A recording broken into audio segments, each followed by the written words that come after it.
So in this lecture, I'm going to talk about the kinds of ingredients, the features that go into a good role play. And I'm also going to talk give you some examples of role plays too. Let's start by situating role play within the larger notion of communicative competence. There are different ways of defining communicative competence. Here's a favorite one, which is divided into grammatical competence, strategic competence. That's our ability to use language to ask for clarification, to correct ourselves, to use circumlocutions when you don't know a word. What's that thing? It's got a handle at one end. It's pointed at the other hand flat, and you turn it. Oh, a screwdriver. Thank you. And then discourse competence. The way that spoken and written texts are structured in particular ways, rhetorically structured. And finally, sociolinguistic competence, which refers to our ability to choose appropriate language depending on the situation we're in and the person we're speaking to.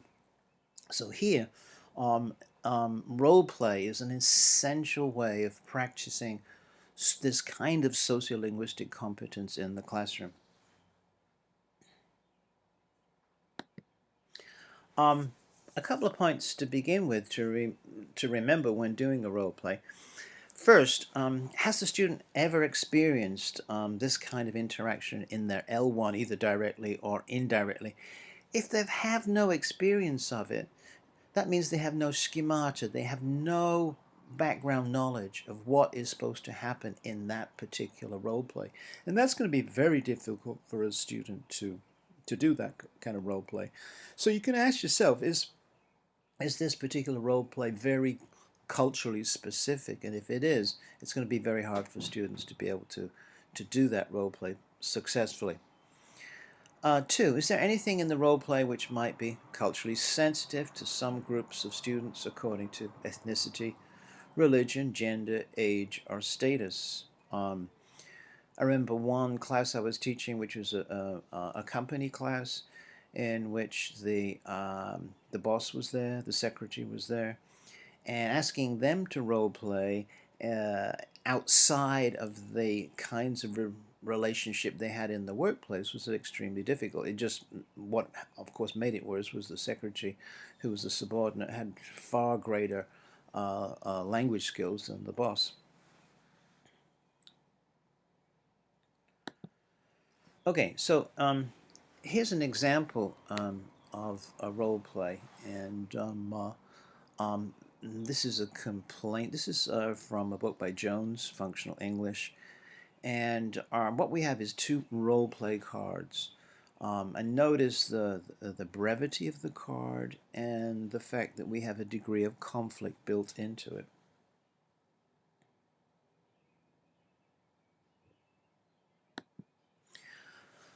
So, further points to consider.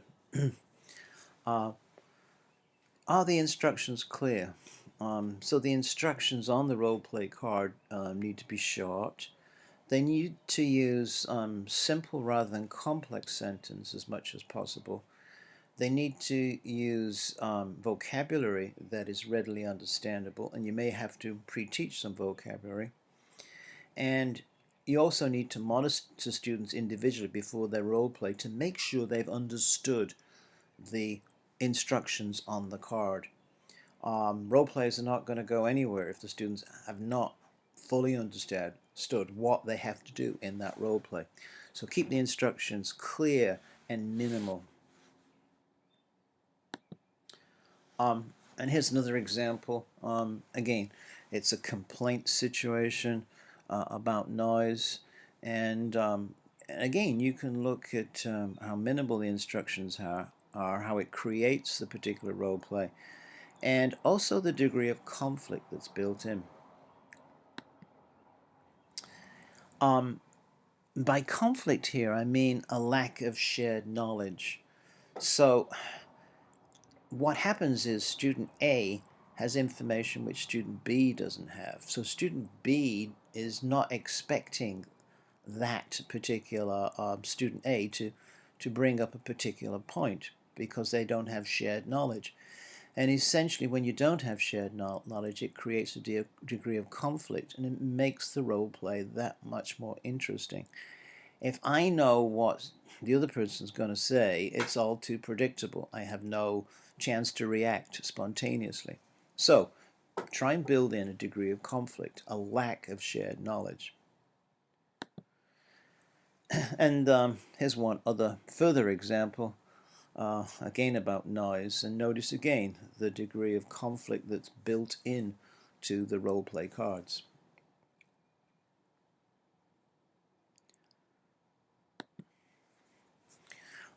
Five, think about whether students will practice in pairs first and then act out in front of class, or will students act out in front of class first?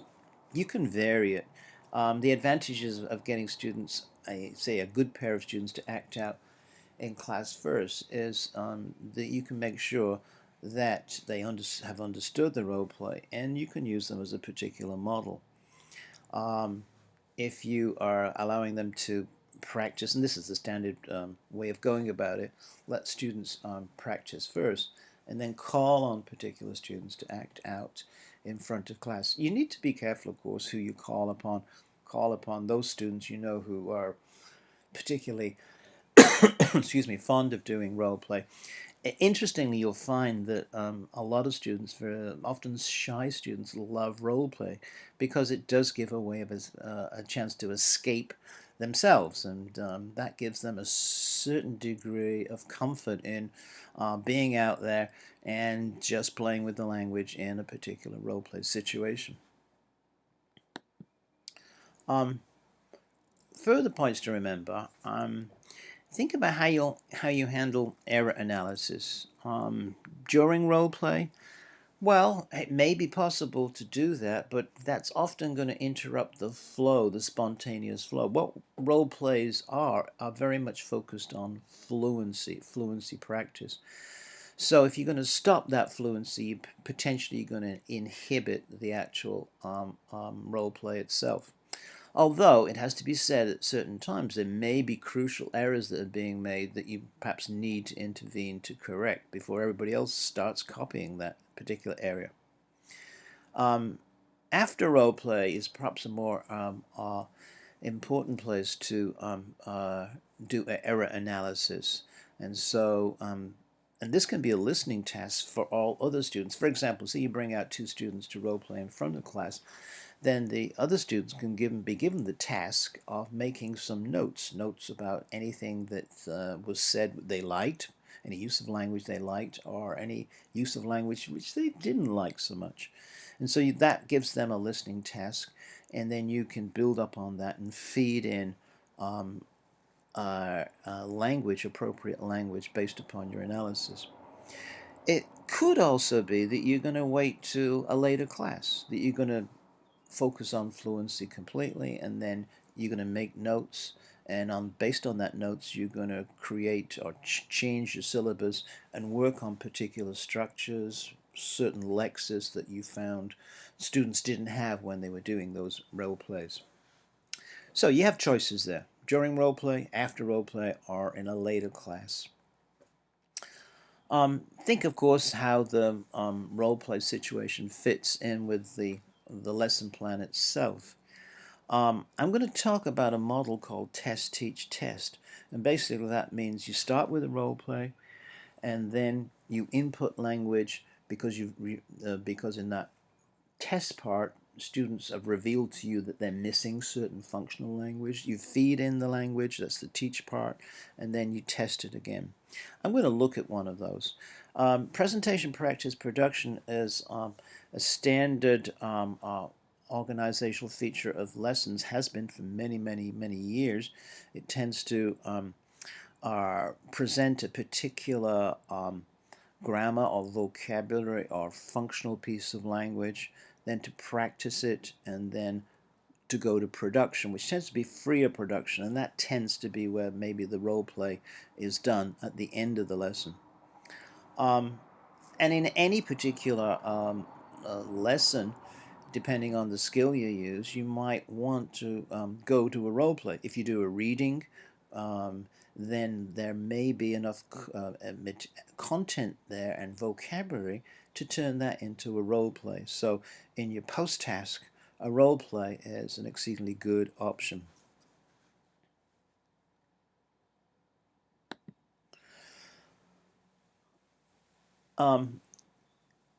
Further in terms of exploitation, think about the importance of recycling the language. Okay, and one way of doing that is using the same language but in different situations. In the role play cards I showed you earlier, they were all about complaints. So the functional language stays the same, but the particular context is changed. An important part of language teaching is repetition and being able to create different contexts to repeat the same language so it doesn't become boring. So think of the larger functional use of the language. If it's a complaint, then create various scenarios of complaint, which allows the language to be recycled and practiced and repeated.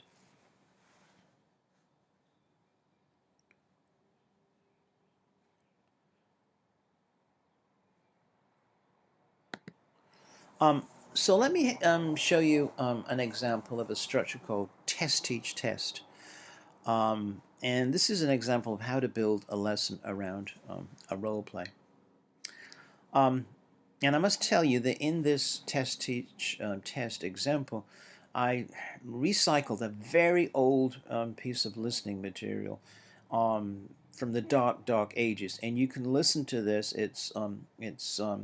You won't be able to listen to it through this lecture, but if you go to the PowerPoint presentation without audio, you'll find a link to it there. I think there's also a link on Blackboard too. Very old material, but it's been recycled to fill a particular use, as you'll understand when I go through the structure of test, teach, test. Okay, so you start with a role play, and this is a classic example of a customer taking back a product to a department store. In this case, it's a sweater that shrank. Of course, this role play doesn't work if you shop at Nordstrom, who seem to refund and allow you to return anything. This is actually a difficult role play because it has three parts. The second part is a salesperson. And again, that's the role play card. Tends to be a little too much information on that, but perhaps necessary. And then the third part is the manager. Three parts are a lot more difficult to handle than two, but it just seems to work okay in this particular situation.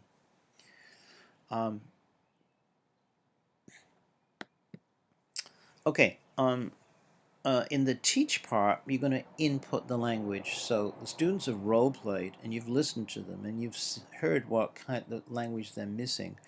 And then the listening here is a means of inputting new language to help them with the role play.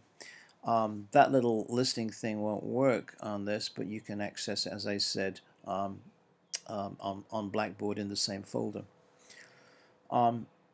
So that's the teach part. You're inputting appropriate language for this particular role play.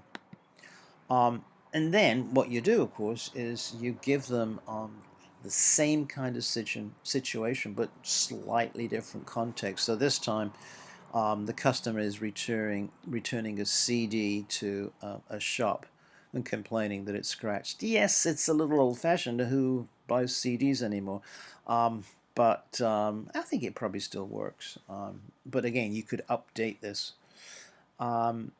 Customer, sorry, I've gone the wrong way. Let me go back there. There's the first role play card, and then we have the student B, the salesperson, and then we have the manager. Okay, so as you can see, it's exactly the same, but it's a different context. So that allows the students to use, to recycle the language and to use the language that's been introduced in the listening. And that listening, by the way, is exactly about a customer returning a sweater to a department store, um, getting no luck from the salesperson, and then demanding to see the manager, and then talking to the manager. So that's how the role play was constructed. So that listening could be used in the middle to feed in language to operate as a model.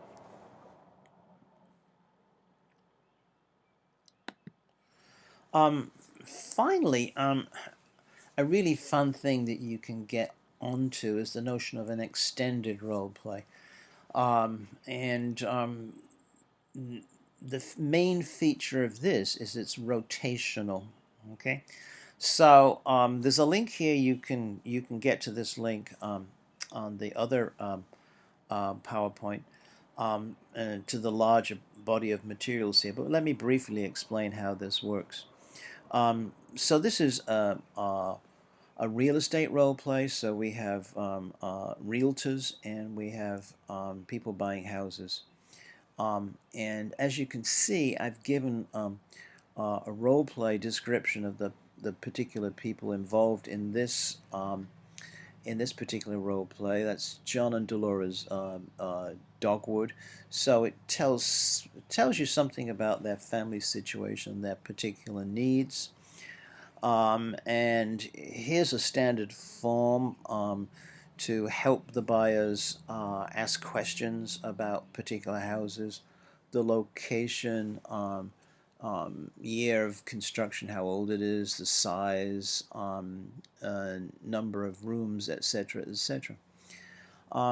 So the realtors have been given various pictures and details of houses, and these can be taken exactly from the situation where you're teaching in. So if this is Athens, you just look at the real estate pages of the Athens News, or wherever it is, or go online to various realtors and download the pictures and the information about them, and then you give them to the students who are going to be the realtors.